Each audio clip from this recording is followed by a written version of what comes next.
Danielle Smith is now speaking about her Mar-a-Lago meeting with President-elect Donald Trump over the weekend. Let's listen. Getting more of our oil and gas, because I think oil and gas is going to be key to being able to get a breakthrough once tariffs do come in getting them off. I think if we maintain a strong partnership on energy, we make the case about how much the Americans benefit from that energy relationship. We demonstrate that we are a good trade partner, that we buy more goods and services from America than any other nation, and that we do buy more goods and services when you take energy out. I think we can make that case, but I feel like from what I have seen that it's not my decision to make on tariffs, but we do need to be preparing ourselves for the fact that they're likely to come in on January 20th. So in any of your discussions with President Trump at Mar-a-Lago, did you either raise the topic of the tariffs, or did the question of the tariffs and their potential impact on Canada's economy did that come up in discussion? Yeah. You with the president? Well, clearly, I mean, what I've been hoping to do with all of my media appearances and interactions with the administration and various other incoming officials is to argue why we should continue to have a tariff-free relationship between the U.S. and Canada. And I think that the bedrock of that tariff-free relationship is energy.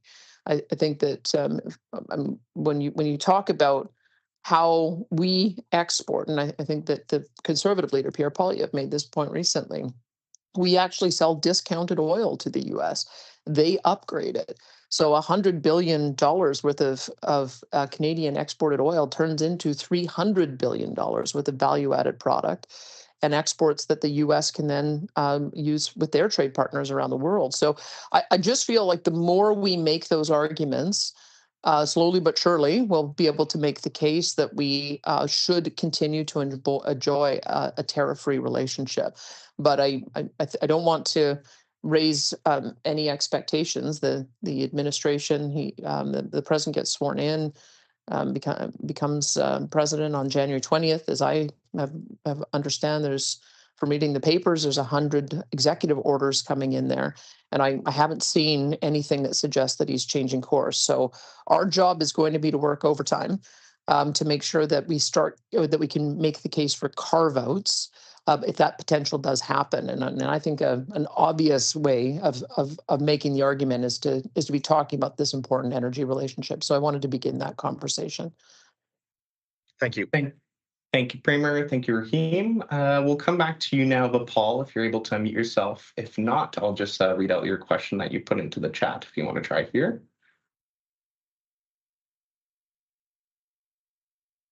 And seeing none, I'll read your question from the chat here. So, Premier, from Bapal, how does PM Trudeau's resignation affect talks? Is Canada's response to the tariff threat being coordinated, or is there a concern about a leadership vacuum?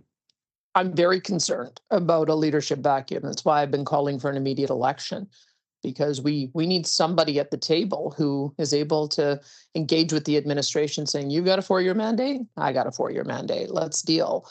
And we don't have that right now. And what I'm hoping is that we don't damage the relationship in these final few months before we have an election. So I'm beginning my own conversations with the U.S. administration.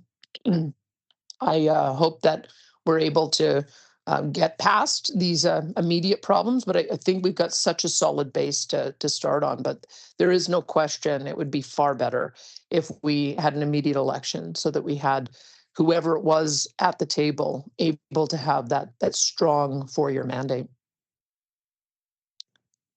Thank you, Premier. Now we'll go to Robert Tuttle with Bloomberg. Robert, you should be able to unmute yourself now, and then next we'll go to David Staples.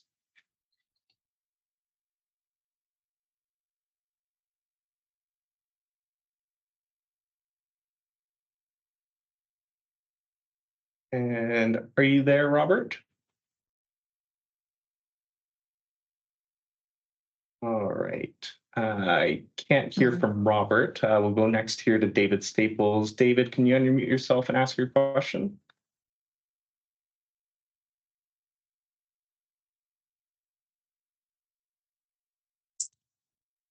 Hi, can you hear me, Premier? Hello? Yeah, I can hear you. Yesterday, Foreign Affairs Minister Melanie Joly talked about, was asked specifically if in negotiations with Trump, Canada would consider an energy embargo on the United States. And I want to, as leverage, what do you think, what do you make of what she said? Well, first of all, it's oil and gas that's owned by the provinces, principally Alberta, and we won't stand for that. And you should never, ever threaten something you cannot do. And I would encourage the minister to look at a map of where Line 5 goes. Line 5 comes down through Michigan to get to Sarnia. And then that feeds the bulk of the supply needed for Ontario and connects with Line 9, which feeds the bulk of the product needed for Quebec. And so if you cut off that line, you are cutting off Ontario and Quebec. So I would encourage the ministers to either understand how our integrated pipeline system works, and start looking at ways that we would be able to practically respond, because there's no point in making empty threats that cannot be executed on. So there are other things I'm sure that that we'll all talk about collectively, but let's just remember how integrated our markets are with the Enbridge system, the TC Energy system, that we have a product going back and forth across the border every single day. And we cannot do anything that harms Canadians in such a substantial way. So I just don't take that as a credible threat. I'm sure that the US administration won't either. So we should talk about things that we actually can do as opposed to empty threats. If they were to proceed down that path for some reason, what would be Alberta's response? Well, they will have a national unity crisis on their hands at the same time as having a crisis with our U.S. trade partners. We just won't stand for that. And I don't think Ontarians and Quebec should stand for that as well. They shouldn't be standing by and listening while a federal minister talks about cutting off their energy supply. That's just not on. That makes no sense. Thank you, David, and thank you, Premier. And I see actually we missed Vipal Munga's follow-up here. So Vipal Munga, Wall Street Journal, how does the Premier feel about the idea of an export tax? There's going to have to be some kind. If a 25% tariff comes in across the board on all of our goods, there will have to be a Canadian response. My efforts are to try to avoid that altogether. I feel like it would be mutually damaging to have 25% tariffs across the board on US goods coming into Canada. That would harm Canadian citizens at a time when we have an affordability crisis, in the same way that a 25% tariff across the board on our goods to the US will harm US citizens, some more than others. There are some states whose refineries, we've got 50 refineries that rely on Canadian oil. Those states are going to suffer the biggest increase in gasoline prices. So, which is also an objective of the administration, is to keep energy costs low. So I hope cooler heads prevail. I hope we're able to make the case that taking out energy, Canada actually has the trade deficit. We're a good partner. We buy a lot of goods from the United States, more than any other jurisdiction, and we should maintain this tariff-free relationship for the benefit of both of us. That's what I hope is the outcome. But and that's what I'll keep continuing to argue until we see what actually happens on January the 20th.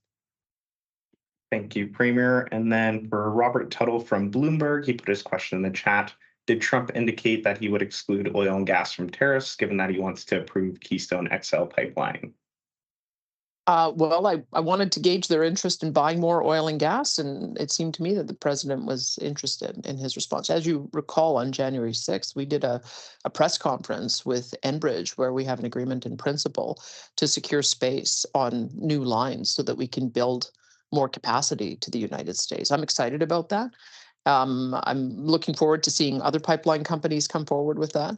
And I was encouraged that there does seem to be an understanding on the part of the president about how we might be able to get more oil and gas to the United States. So I think that's some common ground to start from once the new administration comes in, and that's part of the reason why I'm building the relationships that I am, is that whatever short-term issues that we have right now, we have a long-term relationship with the United States that is going to be incredibly successful, that will result in us being able to build more pipeline access, I think. And I think I would like to see those conversations start very soon.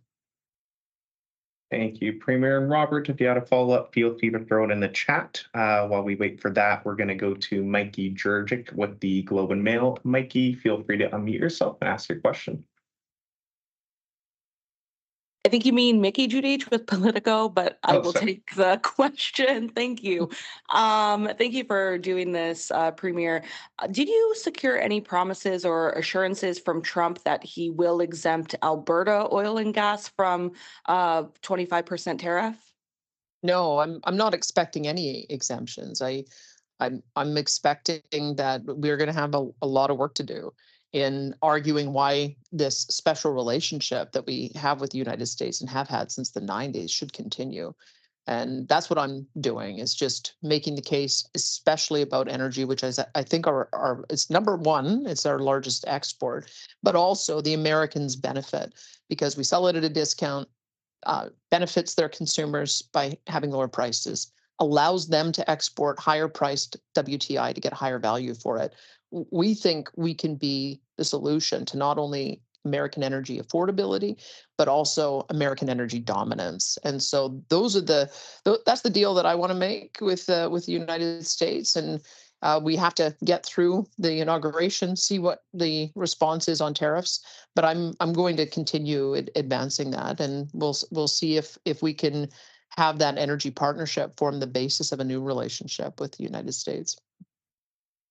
And what do you think of Canada imposing a 25% retaliatory tariff on oil and gas exports and other non-Alberta energy like uranium and electricity to the U.S. if that does become necessary? Well, I hope it doesn't become necessary. Obviously, there'll have to be a response, and I think we have to look at what the decision is in the first place. I mean, I keep hearing different news stories about what products might or might not be targeted. I don't know if you've got any more information than I've seen in the media. It doesn't. If it's across the board, that will require one response. If it's targeted towards particular types of products, that would require another response. But I don't think it's helpful to negotiate that in public. I think that we have to take the president seriously. We have to wait and see what he does. And then we have to have a measured and mature response to it that hopefully does not damage the relationship or damage Canadian consumers and Canadian businesses too much. So I don't want to prejudge what that's going to look like, because I think we've seen a couple of different stories that suggest that it might be across the board, it might be targeted. I don't think we really know until January 20th, and we'll have a conversation, I believe, on January 15th with all of the premiers and the representatives of the federal government just to see what those various outcomes might be. But I'm of the view that we should be able to maintain a tariff-free relationship with the U.S., and I hope we can work towards that again. Thank you, Premier, and thank you, Mickey. Next, we'll go to Heather West with Global News, and then after that, we'll go to Chris Sparko. Heather, feel free to unmute yourself now and ask your question. Hi, Premier. Thanks for taking my question. Looking for your response to criticism that by advocating for an energy carve-out, you might be undermining, the position of other premiers or Canada more broadly, looking to avoid tariffs altogether. Well, all right, if you're just joining us, we're listening right now to Alberta Premier Danielle Smith speak from Florida with reporters about her meeting over the weekend with President-elect Trump. At this point, it seems the takeaway is she's saying that Canadians need to prepare themselves for the tariffs that Donald Trump has promised to implement once he becomes president in a week from today. She is down there arguing for a tariff-free relationship. She also made mention of the need for an election right now, so that there is a leader at the table to sit down with President Trump and hash out these issues, because she said that she is concerned about the leadership vacuum right now following the resignation of Prime Minister Trudeau.